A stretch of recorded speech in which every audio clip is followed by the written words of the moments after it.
Pemirsa, Presiden Jokowi menyentil Kementerian Pertahanan dan Kepolisian karena masih mengimpor senjata bahkan sampai sepatu dari luar negeri. Padahal menurut Presiden Indonesia sudah mampu memproduksi produk-produk yang diimpor tersebut. Kita akan simak bersama yang membuat Presiden Jokowi kaget adalah pembelian produk impor tersebut menggunakan uang negara atau APBN. Presiden mengatakan, saya awal-awal kaget, saya buka banyak sekali pembelian produk-produk impor kita, padahal sumber pembelian itu adalah uang APBN. Jadi jangan sampai ini. Saya minta di Kemenhan, di Polri, kita ini sudah bikin ekspor ke semua negara, kita malah beli dari luar sepatu dan senjata.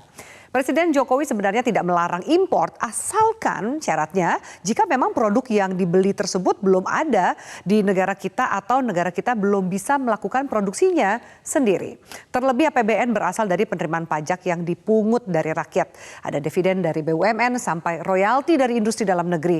Dananya sulit dan tidak mudah. Jadi ketika terkumpul justru sebaiknya digunakan untuk membeli produk impor. Maksud saya ketika terkumpul mengapa justru digunakan untuk membeli produk impor. Nah, berikutnya Presiden Jokowi juga menyentil Kemenhan dan Kepolisian dengan mengatakan kalau yang canggih-canggih silakan impor.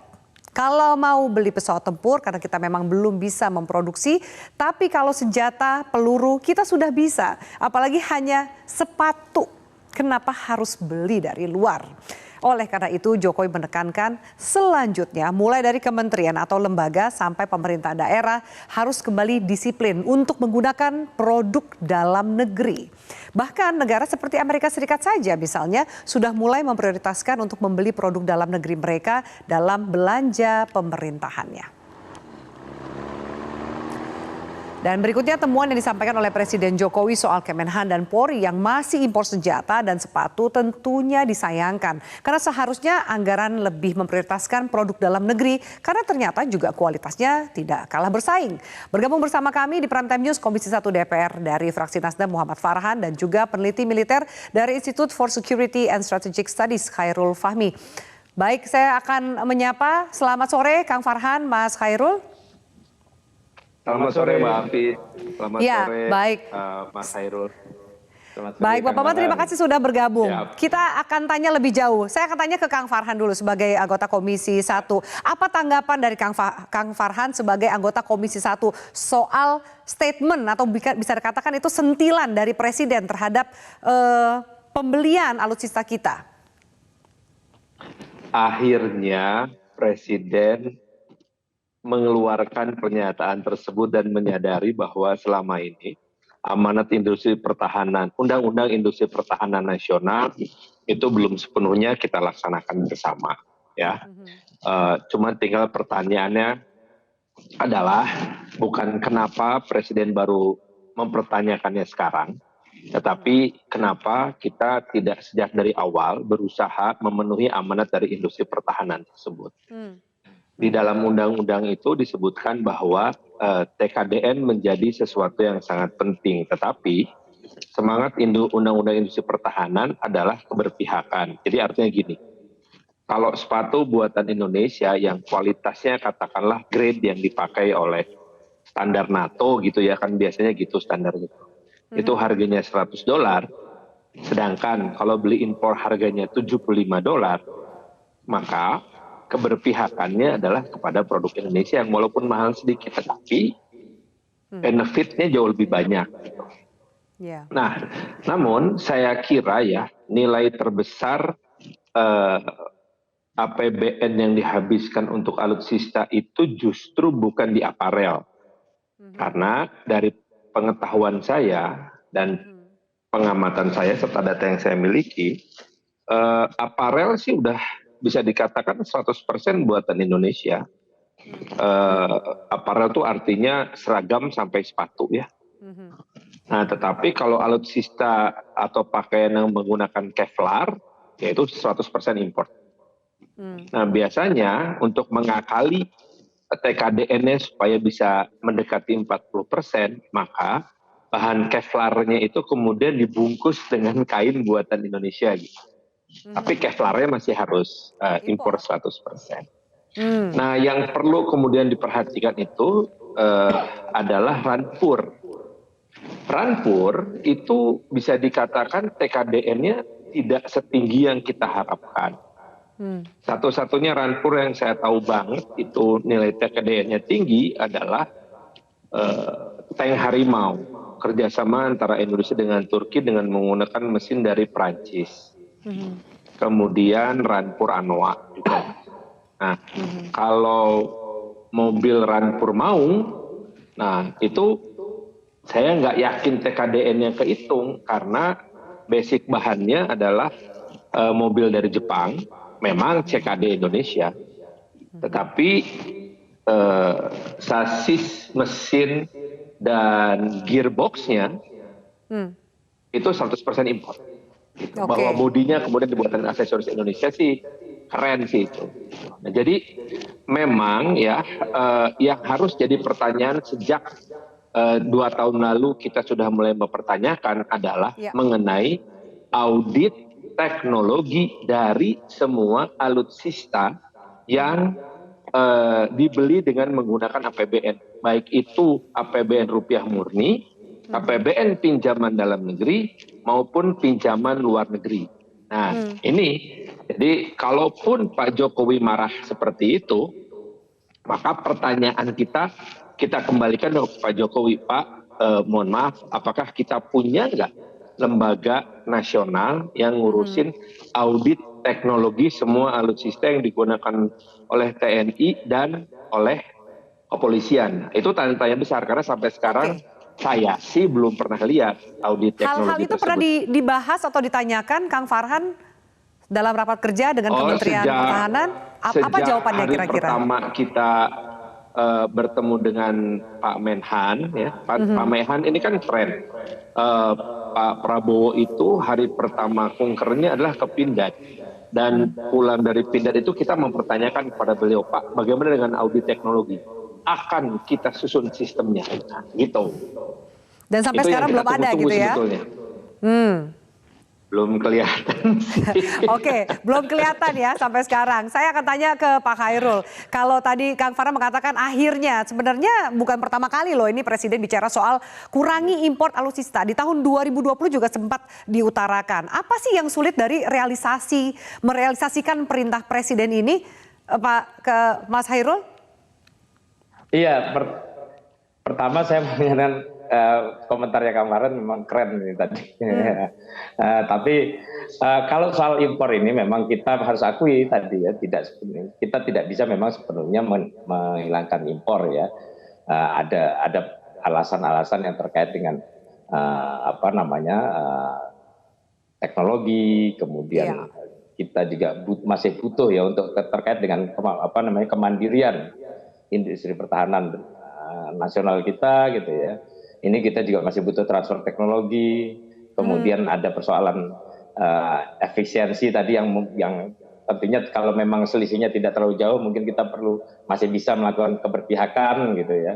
Terus yang terakhir juga belanja impor ini juga seringkali dikaitkan dengan hubungan baik dengan hal-hal yang disebut sebagai diplomasi pertahanan ya, menjaga hubungan baik, menghindari kesalahpahaman antar negara gitu ya. Sehingga belanja juga ya walaupun cuma terbatas tapi impor kemudian dilakukan ya untuk kepentingan tadi menjaga hubungan baik. Nah, itu hal yang pertama yang memang menjadi kesulitan kita benar-benar terhindar dari bisa meminimalisir impor hingga hanya terkait dengan barang-barang atau alutsista katakan begitu yang kita tidak punya teknologinya. Nah, itu loh Mbak. Tapi saya juga ingin komentar soal tadi audit teknologi maupun audit keseluruhan ya terkait dengan industri terkait dengan sektor pertahanan kita dan termasuk dalamnya ya tentu industri pertahanan karena kita sudah punya undang-undang tentang industri pertahanan ini sudah lama ya, tapi ternyata sampai sekarang juga implementasi undang-undang ini belum cukup. Apa bagi saya yang belum membuat cukup, implementasi apa dari namanya, undang-undang efektif. ini termasuk permintaan dari Komisi 1 adanya audit teknologi dan lain-lain itu sulit untuk dilakukan? Kenapa? Apakah kemudian memang Ya, menembusnya nih tebal sekali temboknya dalam artian kurang transparansi seperti itu Mas Hairul? ya kurang transparansi ya jelas ini salah satu tembok yang memang perlu di apa namanya ya katakanlah mulai Dijebol, ya. ditipisin lah gitu. Kalaupun toh belum bisa ditembus benar, Oh, caranya kalau saya begini Mbak. hmm. Uh, Pertama kita soroti soal peran dan fungsi Komite Kebijakan Industri Pertahanan. Ini kita berkali-kali mengingatkan supaya KKIP ini difungsikan, diperkuat juga perannya begitu ya supaya apa namanya persoalan belanja pertahanan ini bisa dipastikan akuntabilitasnya juga karena di situ ada apa namanya aspek teknis, aspek apa namanya tadi teknologi dan terkait dengan apa namanya penyesuaian kebutuhan juga disinkronisasi di KKIP ini mestinya gitu ya. Oke. Kemudian kita bicara soal tadi terkait tembok ya, pengaturan yang ketat mengenai keterlibatan pihak ketiga supaya bisa dijamin kapabilitas dan akuntabilitasnya tadi. Itu juga penting. Oke, nah itu saya akan masuk dari statementnya Mas Hairul tadi soal akuntabilitas ya, terutama kemudian pihak yang menjadi penyedia. Ada statement dari Presiden yang mengatakan bahwa ini dapat bisikannya dikatakan dari Luhut Binsar Panjaitan. Kalau penyedia barangnya sama selama bertahun-tahun. Nah, jangan-jangan benarkah ada mafia atau KKN yang terjadi? Kita lanjutkan sesaat lagi. Tetaplah bersama kami di Prime Time News.